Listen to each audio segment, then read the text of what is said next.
सभी प्यारे छात्रों का एक बार फिर से स्वागत है और आगे बढ़ते हुए अध्याय 3 में अब हम प्रश्नावली 3.2 का प्रश्न क्रमांक 1 का ये दूसरा सवाल हल करना सीखेंगे। तो चलिए फिर शुरुआत करते हैं। कॉपी पेन लेकर बैठ जाओ। प्रतिस्थापन विधि से हल करना है। तो सबसे पहले हम लिखते हैं दिए गए समीकरण युग्म या दिए गए रैखिक समीकरण युग्म। तो इस तरीके से लिखा। अब इसके बाद आपको क्या करना है कि पहला समीकरण लिखा सबसे पहले s माइनस टी, अब बराबर में कितना दिया गया है 3। तो ये तो सीधा है समीकरण, तो इसे हम समीकरण 1 बना लेंगे। लेकिन जो दूसरा समीकरण दिया गया है लिखेंगे तथा जो दूसरा समीकरण है उसको जरा गौर से देखो। इसमें लिखा है s/2, फिर आगे लिखा है प्लस t/2 और बराबर क्या है 6। तो ये जो समीकरण है एक सीधी लाइन में नहीं है, ये बटे वाली संख्या बीच बीच में है। जैसे ये है तो इसको हम समीकरण 2 नहीं बनाएंगे। कब तक नहीं बनाएंगे? जब तक ये बिल्कुल सीधी लाइन में ना हो। तो यहाँ पे दोनों के बटे 2 नहीं हो सकता, थोड़ा सा देखना पड़ेगा। हाँ, तो मेरा सही यहाँ पे शक निकला, ये s/3 है। तो आप सुधार लेना इसको, ठीक है, बुक में देख लेना। चलिए, अब कई बच्चे कमेंट करेंगे, लेकिन अगर जो बच्चे पूरा वीडियो देखेंगे वो कमेंट नहीं करेंगे। तो यहाँ पे भी मैं लिख लेता हूँ कि यहाँ पे भी क्या होगा, s/3 हो जाएगा। अब देखो, हमें ये 3 बटे का हटाना है और ये 2 बटे का हटाना है। क्यों? क्योंकि हमें सीधी लाइन में समीकरण चाहिए, हमें बटे में कुछ नहीं चाहिए। तो जो चीज हटानी है उसी के एलसीएम से गुणा कर देना होता है। जो यहाँ पे 3 है और यहाँ पे 2 है, 3 और 2 दोनों का लघुत्तम कितना होता है? 6 होता है। 3 और 2 दोनों का एलसीएम कितना आएगा? 6 आएगा। कैसे पता चला? देखो मैं बता देता हूँ।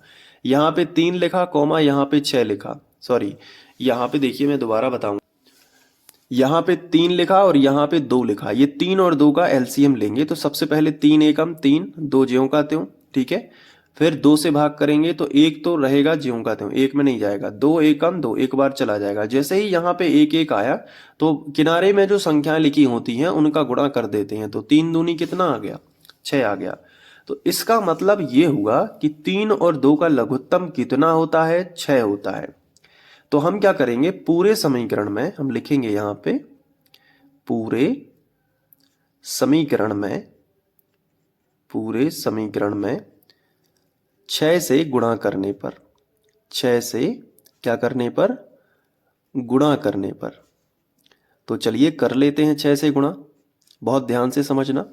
तो ये है पहला पद, इसमें भी 6 से गुणा होगा। तो पहले तो मैं पूरा समीकरण लिख लेता हूं। जैसे पहला पद था s/3, फिर प्लस दूसरा पद था t/2, तो वो लिख लिया थोड़ी सी जगह छोड़ के, और बराबर तीसरा पद कितना था? 6। अब पहले पद में भी हमने 6 से गुणा कर दिया, दूसरे पद में भी हमने 6 से गुणा कर दिया, और तीसरे पद में भी हमने 6 से गुणा कर दिया। तो हो गया पूरे समीकरण में 6 से गुणा। अब इसके बाद क्या करना है? देखो 3 से 6 कट रहे हैं ना, 3 दूनी 6, 2 बार में कट गए। यहां देखो 2 से 6 कट गए, 2 तिया 6, 3 बार में कट गए, और यहां पे गुणा हो जाएगा। तो अगले स्टेप में क्या बचेगा? बहुत ध्यान से समझना। अगले स्टेप में बचेगा 2 बचा है ऊपर, और ऊपर s है, तो 2 का गुणा s में करोगे तो क्या आ जाएगा? 2s आ जाएगा। 2s प्लस है तो प्लस लगा लेना। फिर 3 का t में करोगे तो कितना आ जाएगा? 3t आ जाएगा। और बराबर है तो बराबर, और 6 6 36 आ जाएगा। ठीक है। अब ये सीधी रेखा में एकदम हो गया जैसे हमारा समीकरण 1 था। तो अब हम इसे समीकरण 2 बना सकते हैं। अब हम प्रतिस्थापन विधि से हल करेंगे। तो प्रतिस्थापन विधि हम हेडिंग डाल देंगे। ये देखिए, प्रतिस्थापन विधि हमने लिख लिया। अब दोनों समीकरणों को हम साथ साथ लिख लेते हैं। तो यहाँ पे मैं दोनों समीकरण लिख लेता हूं। पहला समीकरण है s-t, देखिए मैंने ऊपर से लिखा है s-t बराबर 3, और इसको मैं समीकरण 1 बना देता हूं। और ये जो दूसरा समीकरण है इसको लिख लेता हूं 2s प्लस 3t बराबर कितना हो जाएगा? 36 हो जाएगा। इसे बना देना समीकरण 2, ठीक है। अब हम प्रतिस्थापन विधि क्या कहती है कि शुरुआत करो समीकरण 1 से। तो हम यहां पे बिल्कुल वैसा करेंगे और लिखेंगे समीकरण 1 से। अब पूरा समीकरण 1 लिख लेते हैं, s माइनस टी बराबर 3। ठीक है, अब चूंकि ये s और t में सवाल दिया गया है तो s और t के ही मान हमें मिलेंगे। अगर x y में सवाल होता तो हमें मान मिलते x का और y का। देखो क्या करना है इसमें, हमें यहां से s का मान निकालना है तो t का पक्षांतर कर देंगे। तो s t का करना है पक्षांतर, जैसे y वाले पद का पक्षांतर करते थे ना वैसे t वाले पद का पक्षांतर करेंगे तो s तो यहीं पे रह जाएगा और t को अब नहीं लिखेंगे, बराबर 3 लिख देंगे। जिसका पक्षांतर करना है उसको छोड़ के बाकी जितना है पूरा लिख देंगे। अब ये देखो माइनस का t इस तरफ प्लस का t लिख देंगे। ये समझ आया ना कि माइनस का t इस तरफ पहुंच गया तो प्लस का t हो गया। अब इसको हम समीकरण 3 बना देंगे क्योंकि s अकेला है तो समीकरण 3 हम बना सकते हैं। अगर s के आसपास अगर कोई संख्या 4 5 होती तो गुणा वाली संख्या बटे में लेके आते, लेकिन नहीं है तो यही समीकरण 3 हो जाएगा। अब s का मान कितना है 3 प्लस टी, ये s का मान है 3 प्लस टी, तो s का पूरा मान समीकरण 2 में रखना है। तो आगे लिखेंगे s का मान कहां रखने पर, समीकरण 2 में रखने पर। तो लिख देंगे कि समीकरण 2 में रखने पर।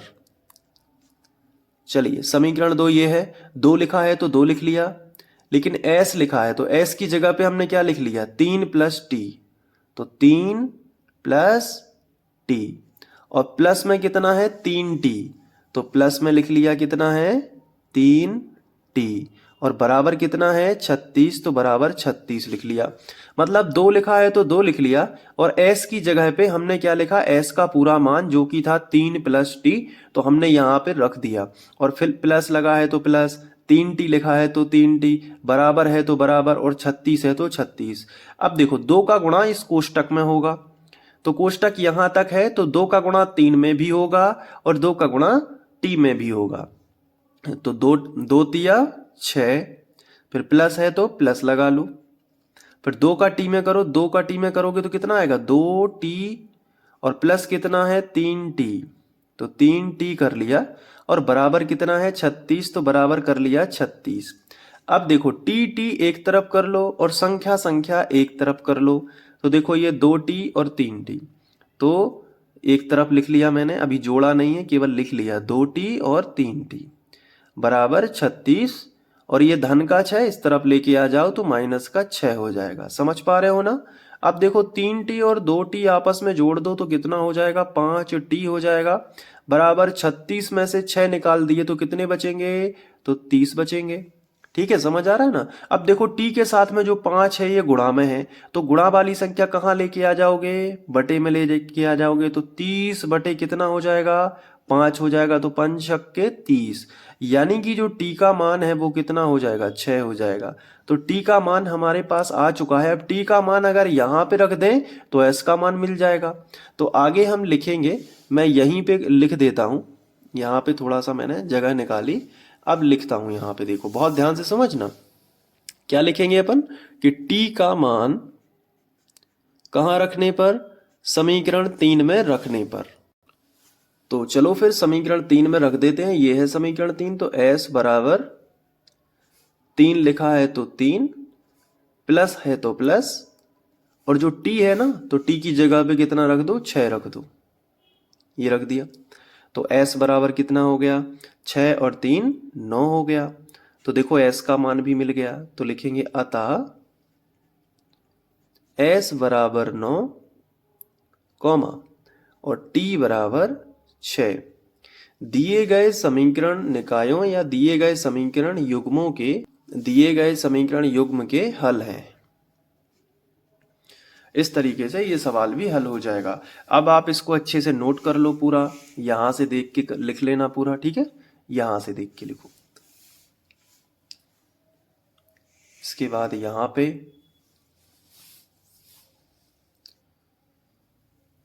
फिर यहां पे वीडियो को रोक लेना, ठीक है, और लिख लियो। अब इसके आगे का सवाल प्लेलिस्ट में मिलेगा, तो डिस्क्रिप्शन में प्लेलिस्ट की लिंक है या यहाँ पे भी दिख रही होगी, तो दोनों जगह से लिख लेना, ठीक है। देख के मिलते हैं नेक्स्ट वीडियो लेक्चर में। Thank you.